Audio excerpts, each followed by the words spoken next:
வணக்கம். இரவு நேர பிரதான செய்திகளின் ஊடாக நர்மதா சிறையில். முதலில் தலைப்பு செய்திகள். எரிபொருள் விலை மாற்றங்கள் தொடர்பில் வெளியாகியுள்ள அறிவிப்பு.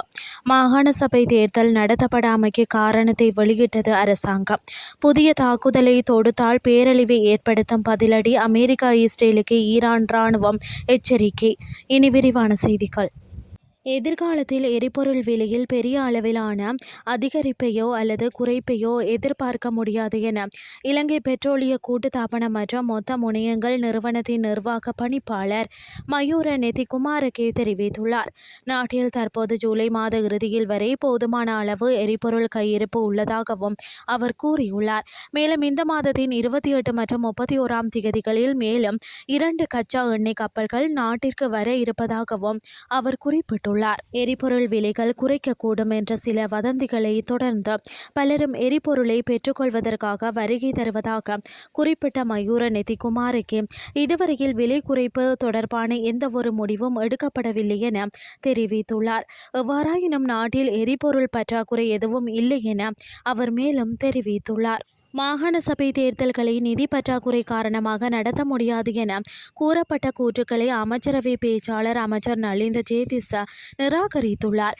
மாகாண சபை தேர்தல்கள் குறித்து ஜேவிபி பொதுச் செயலாளர் ரெல்வின் சில்வா அண்மையில் வெளியிட்ட அறிக்கை தொடர்பாக ஊடகவியலாளர் ஒருவர் எழுப்பிய கேள்விக்கு இன்றைய அமைச்சரவை ஊடக சந்திப்பில் பதிலளிக்கும் போதே அவர் மேற்கொண்டவாறு குறிப்பிட்டுள்ளார். தேர்தலுக்கான நிதி ஒதுக்கீடுகளில் எந்த பிரச்சனையும் இல்லை என குறிப்பிட்ட அவர் இத்தேர்தலை நடத்துவதற்கு முக்கிய தடையாக இருப்பது நிதி அல்ல, சட்ட விதிகளுடன் தொடர்புடைய சிக்கல்கள் என்றும் அமைச்சர் சுட்டிக்காட்டியுள்ளார். இந்த சட்ட பிரச்சனைகளுக்கு தீர்வு காண்பதற்கான பணிகளில் நாடாளுமன்ற குழு ஒன்று தற்போது ஈடுபட்டு வருவதாகவும் இது தொடர்பான கலந்துரையாடல்கள் தொடர்ந்து நடைபெற்று வருவதாகவும் அவர் கூறியுள்ளார். அதன்படி தேவையான சட்ட கட்டமைப்பு முழுமையடைந்தவுடன் மாகாண சபை தேர்தலை அரசாங்கத்தால் மிக விரைவில் நடத்த முடியும் என்றும் அவர் வலியுறுத்தியுள்ளார். இந்த அரசாங்கம் ஏற்கனவே 8 மாதங்களுக்குள் 2 தேர்தல்களை நடத்தியுள்ளது. அரசியல் அமைப்பிற்கு இணங்க மக்களின் இறையாண்மையை பாதுகாக்கும் வகையில் மாகாண சபை தேர்தலை நடத்துவதே எங்களது எதிர்பார்ப்பு என்றும் நலிந்த மேலும் குறிப்பிட்டுள்ளார். இதேவேளை நிதி ஒதுக்கப்படவில்லை என்றாலும் தேவைப்பட்டால் துணை மதிப்பீட்டு மூலம் அதற்கான ஏற்பாடுகளை செய்ய முடியும் என்றும் அமைச்சர் நலிந்த ஜேதிஸ தொடர்ந்தும் தெரிவித்துள்ளார். இனி வெளிநாட்டு செய்திகள். அமெரிக்கா அல்லது இஸ்ரேல் நடத்தும் எந்த ஒரு புதிய தாக்குதலும் மிகவும் பேரழிவை ஏற்படுத்தும் பதிலடியை நடத்துவோம் என்று ஈரான் ஆயுத படைகளின் செய்தி தொடர்பாளர் எச்சரித்துள்ளார். மேலும் நாட்டின் பதிலடியானது திடீர் தந்திரங்களை கொண்டிருக்கும் என்றும் முந்தைய மோதல்களை விட மிகவும் கடுமையாக இருக்கும் என்றும் அவர் கூறினார்.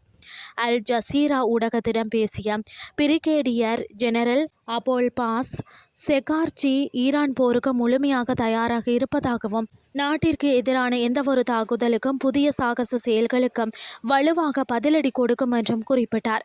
அமெரிக்காவும் இஸ்ரேலும் எங்கள் நாட்டின் மீது ஒரு புதிய தாக்குதலை தொடங்கினால் ஈரானின் எதிர்வினை மிகவும் பேரழிவை ஏற்படுத்தும் என்றும் செகார்ஜி தெரிவித்தார். எதிர்காலத்தில் நடக்கும் எந்த ஒரு தாக்குதலுக்கும் தெஹ்ரானின் பதிலடி முன்பை விட வித்தியாசமாக இருக்கும் என்றும் அவர் வலியுறுத்தினார்.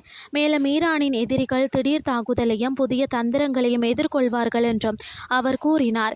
மற்றொரு சுற்றுப்போர் ஏற்பட்டால் ஈரானின் தாக்குதல்கள் முந்தைய 2 போர்களை விட மிகவும் கடுமையானதாகவும் வலிமையானதாகவும் இருக்கும் என்றும் அவர் மேலும் குறிப்பிட்டார்.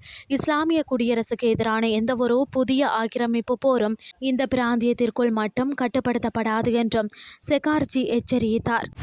செய்திகள் யாவும் நிறைவடைகின்றது.